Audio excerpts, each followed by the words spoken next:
How grateful are you? Think about your everyday life.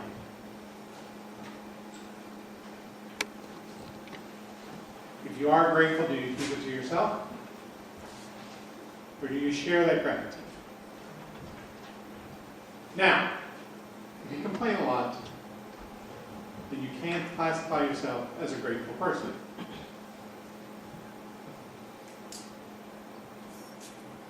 You see, gratitude is more powerful than I think any one of us can ever imagine. But there's an art to being grateful. And it's not easy. You know, when you're living a life of gratitude, when you can be grateful when bad things happen to you. And I would probably venture to say that there's not too many people in here that understand that. It's easy to be grateful when good things are happen to you or are happening to you. It can be easy to be grateful when good things are happening to people around you whom you love. But the real test of authentic gratitude is when you are suffering.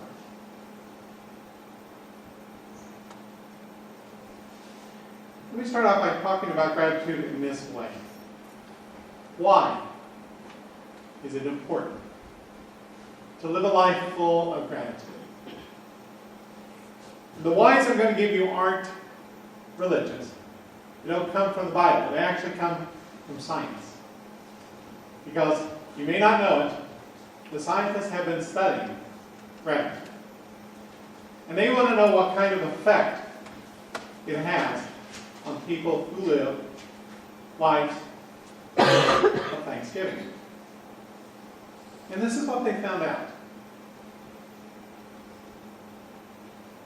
Grateful people are happy people. That's in general. And they're happy people because of the fact that there's a lot of things that happen in their lives because they are grateful. One of the outcomes of living a life full of gratitude is that, on the average, your income will rise 7%.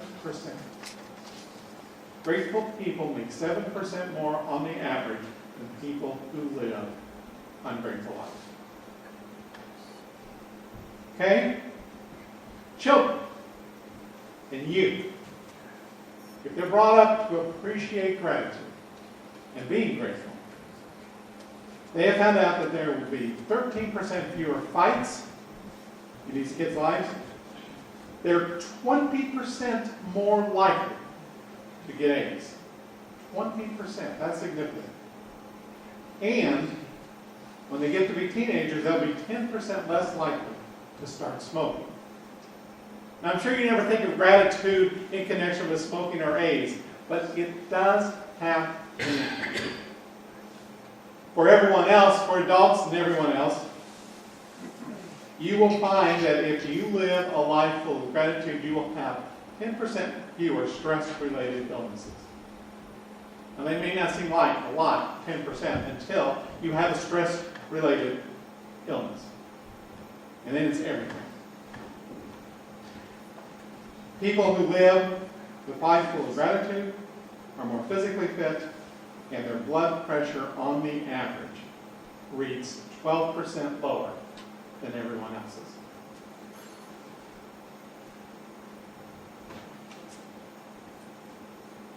If you live a life where you devote yourself to being grateful, you can expect to increase your life expectancy by 7 years.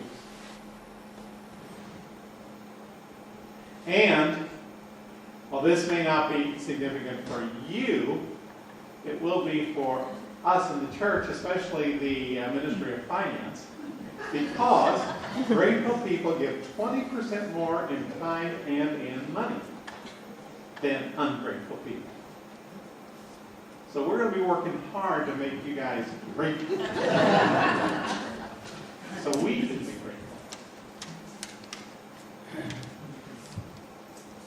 Here's the thing about gratitude. Let me start off with a story. Story of a woman who was a survivor of the Holocaust. She'd been in the camp, and she lived a miserable life. She was young, but she survived. And she got out. And she lived to tell her story, and that's what she did. She told her story. She went around and she told people what she suffered. And one of the things that she suffered the most from, she said, is that her bunker that she was forced to live in was filled with lice. And there wasn't an inch of her body that wasn't covered with lice. And so after she was liberated and went to live, she had nightmares about the lice. And it was a horrible memory. And then one day, she was talking to a group of people, and after the speech, a man came up to her. And like her, he was German. And he said, I was a guard in your concentration camp. And in fact, I was the guard, one of the guards that was assigned to your bunker. And he said, you shouldn't disparage the lice. And she said, why? It was just so disgusting. And he said, oh, we knew you had the lice. And because we knew you had lice, we didn't go into your bunker.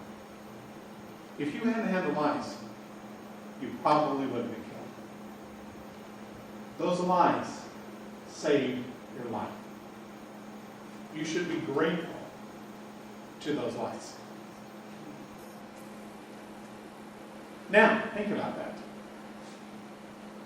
She should be grateful to lice.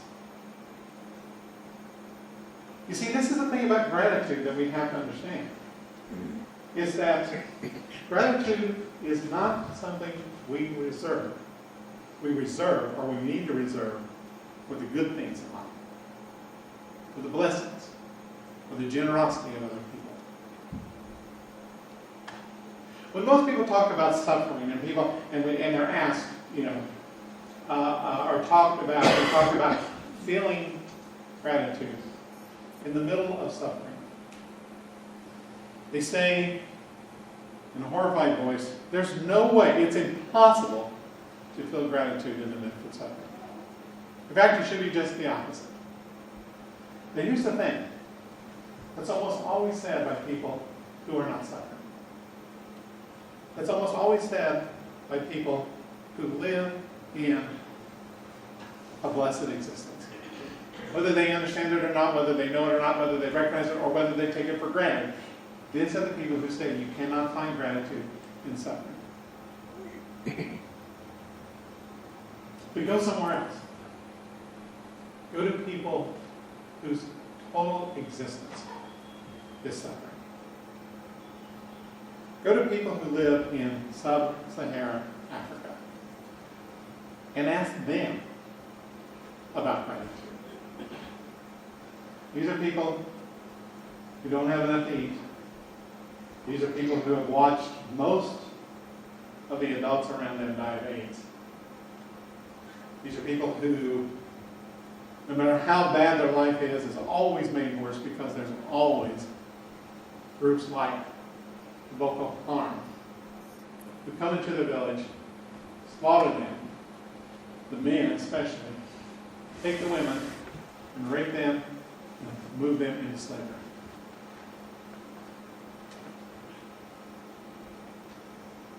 These are people who, if they are spared the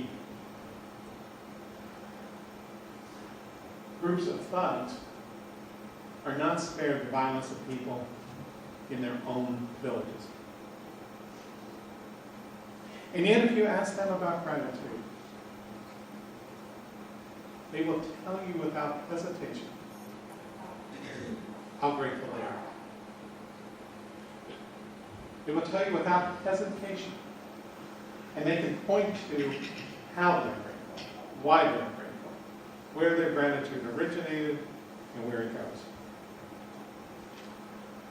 Now, scientists are telling us in doing studies is that it's that understanding of gratitude that causes these people to have the ability to survive.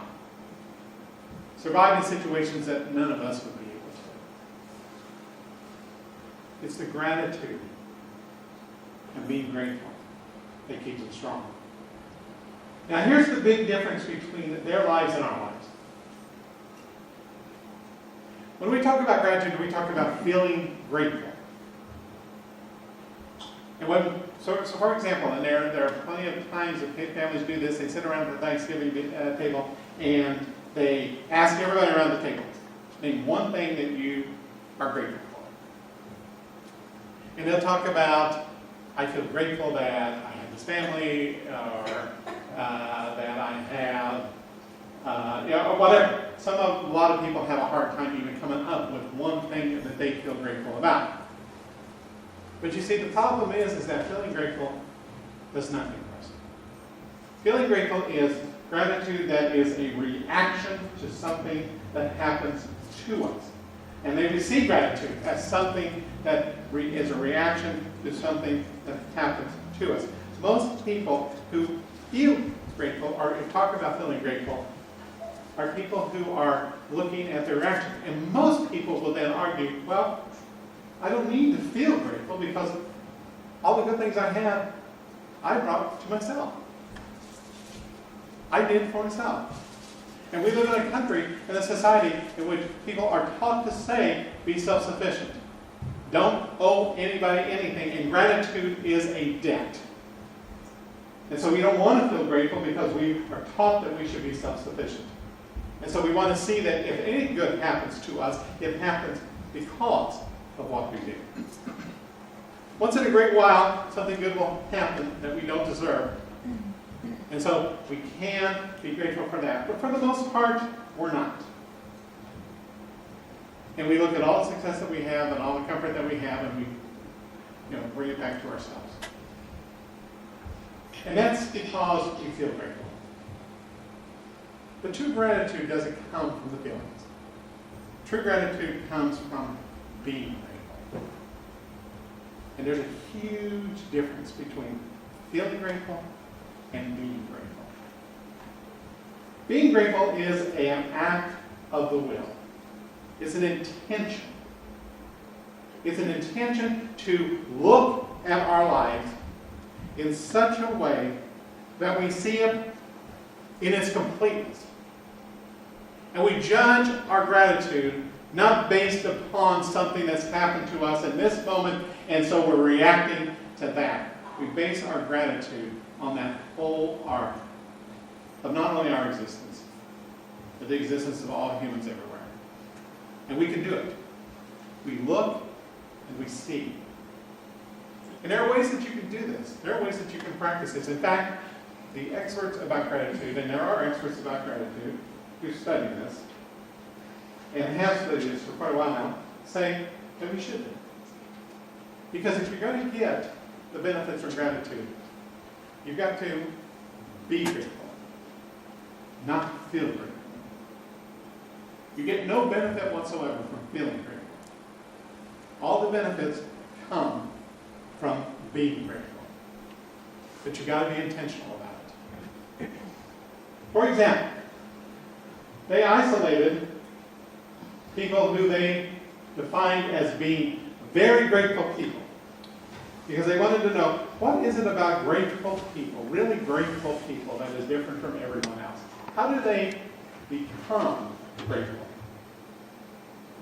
And so they listed 5 habits of grateful people. Now I want to know how many of these do you practice. Number 1, every once in a while, grateful people will take time out of their life and think about death and loss. You might say, That's strange. But what they have found is that they think about what would life be like without this person that I love. Or they think about their own death. But they imagine loss. Why? Because it gives them a perspective on their life. And they end up feeling gratitude that they would never experience any other way than trying to picture themselves in a position where they have had to endure great loss. They are open to studying the details of life. They stop, as we say, and smell the roses. And they do it not in passing, not as a big group, but every day of their life. They pay attention to the details. It makes them mindful. And gratitude comes from appreciating the details, not the big things. Being grateful, living a life that is full of gratitude, comes from appreciating the small things in your life, as well as the great ones. Grateful people understand that the good times that they have are gifts, not birthrights. And they see everything in their life that is good as a gift. They don't deserve it. It certainly is not a right. It's something that they have been provided with, and they are grateful. And, more importantly, they are grateful to people, not just to things. You'll hear us say, oh, I'm grateful for nature, or I'm grateful for the flowers, or I'm grateful for this.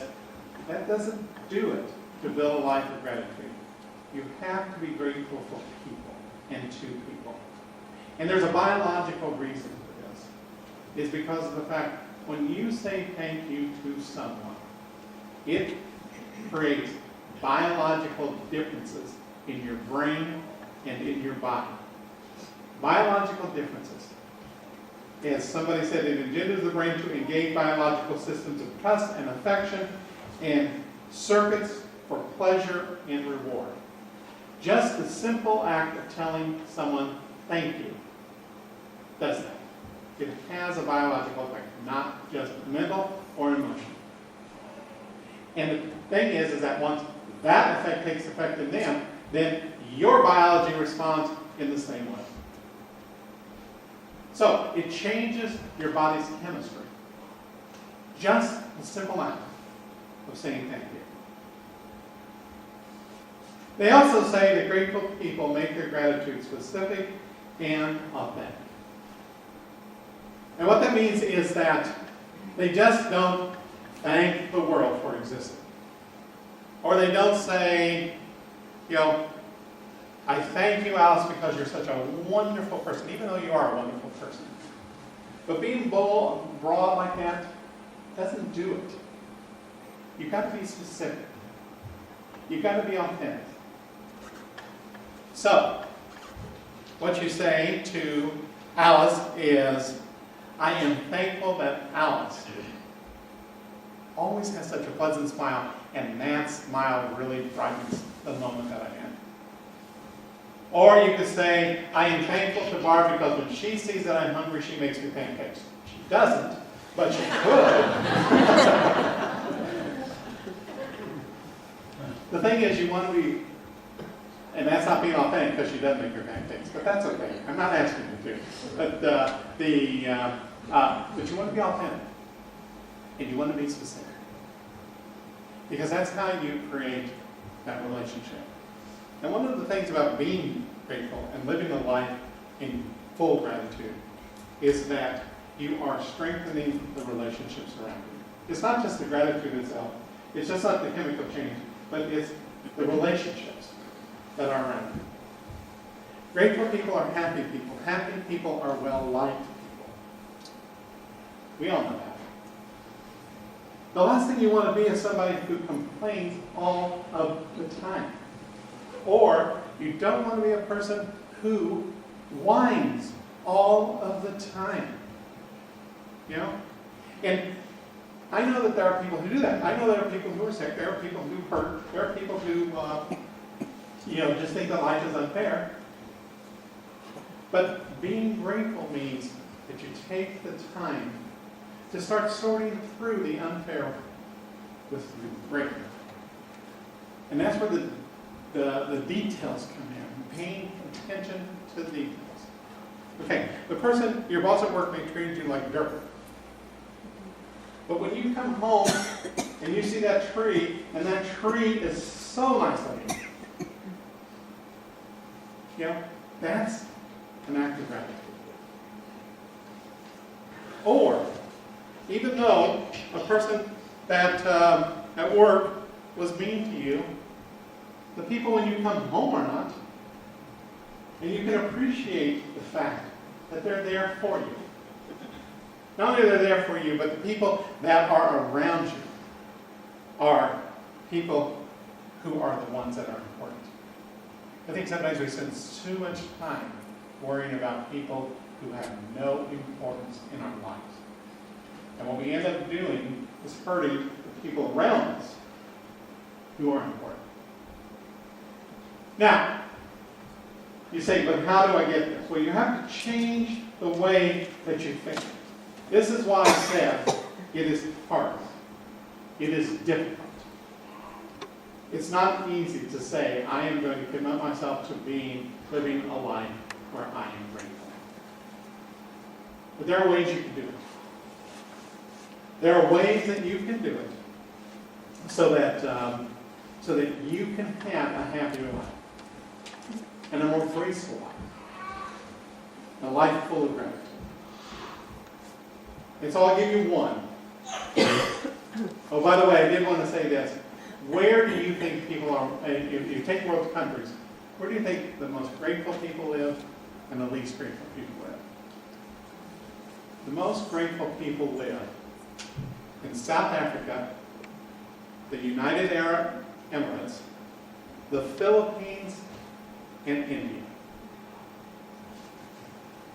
Notice it doesn't say the United States. In fact, it doesn't say any Western nation. South Africa, the United Arab Emirates, Philippines, and India. Where are the least grateful countries, or where do the least grateful people live?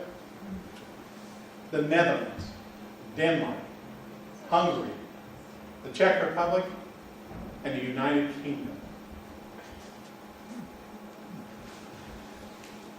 So if you plan a vacation, go to India. Stay away from Europe.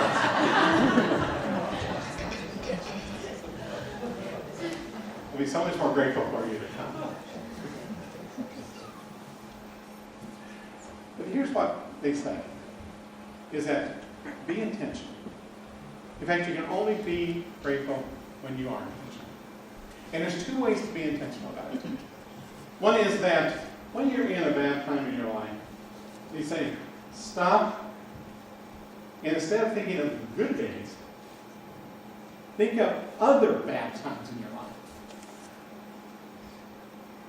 And why do that? Because they say that what you will see when you remember honestly, when you remember authentically, you will see that you made it through. And they say to examine it. How did you make it through? Who helped you? When, in those hard times in your life, did you feel even slightly grateful or sense it? Because what they have found out is that when you remember bad times in your life, that the response to those memories is gratitude. Whether you realize it or not, it's gratitude. And they also say this. They say, in looking at your life, and to get to the point to look at your life as an arch, because that's how being grateful is seeing the whole thing, whole picture, not just one part of it. They say, start training yourself by keeping a gratitude journal. This is just for you. Nobody has to see it. Nobody has to read it. But they say, every night, go to your journal and write 3 things that happened to you in that day that you are grateful for. It doesn't have to be big things. It could be a small thing. Or it could be a big thing. But this is what you're to do. Give it a title. So, Barb fixed me pancakes. Okay? And then explain, was that a good thing? It's because she did it without asking me.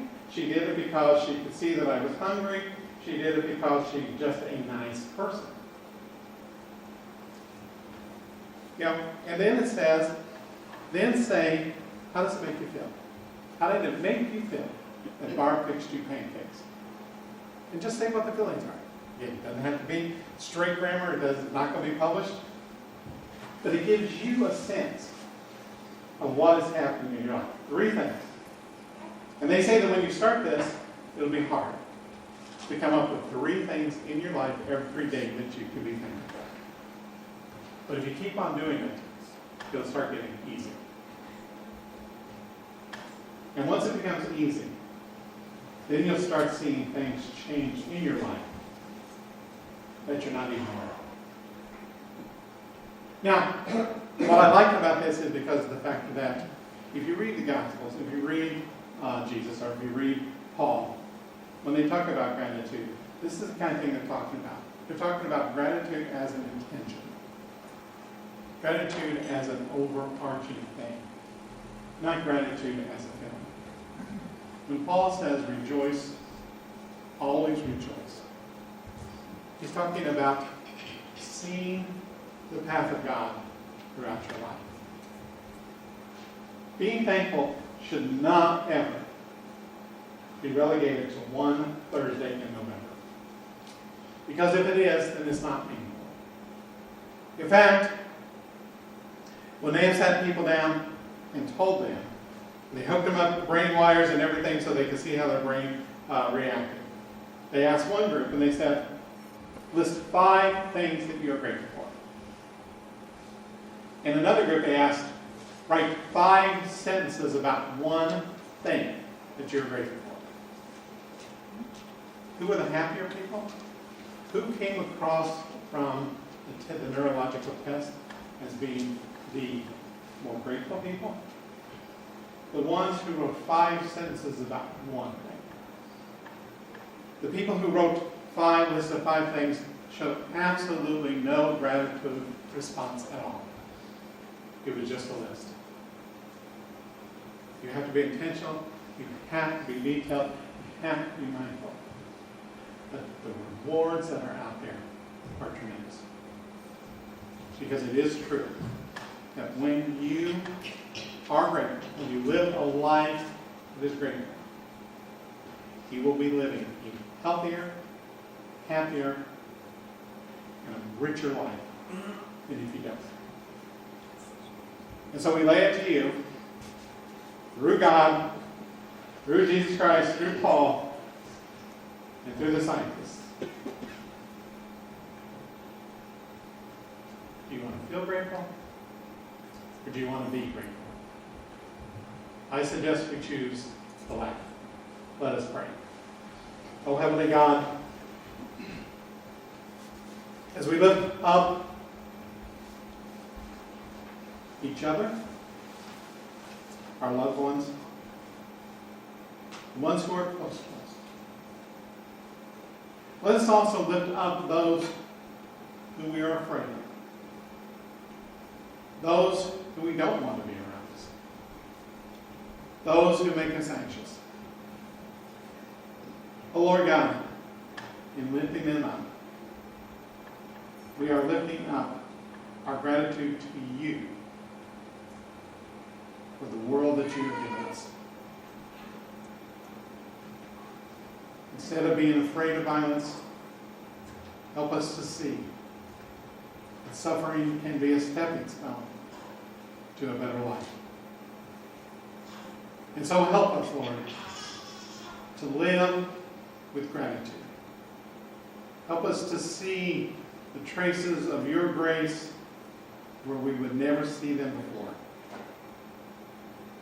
Oh Lord, let us and help us to have the strength to commit ourselves to being a grateful people so that our witness to you will reach far and wide. We pray this in Jesus' name. Amen.